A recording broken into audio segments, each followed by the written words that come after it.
মাতা ঠাকুরানী স্বামী বিবেকানন্দের দৃষ্টিতে পরের অংশ।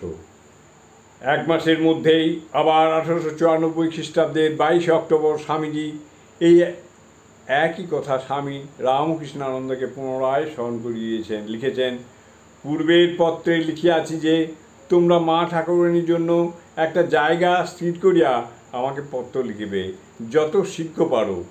1895 খ্রিস্টাব্দে স্বামী রামকৃষ্ণানন্দকে আরেকটি চিঠিতে স্বামীজি লিখেছেন, মা ঠাকুরানীর জন্য পত্র পাওয়ার জায়গা অনুসন্ধান করিবে।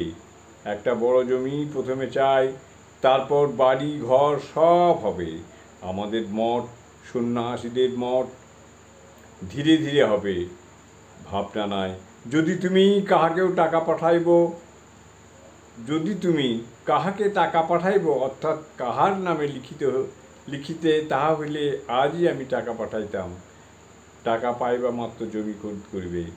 পরে আমাদের মঠের জন্য একটা জমি দেখিতে থাকো, কাছাকাছি হওয়া চাই, অর্থাৎ দুইটা জমি যাহাতে অতি নিকটে হয়, এমতো চেষ্টা করিবে।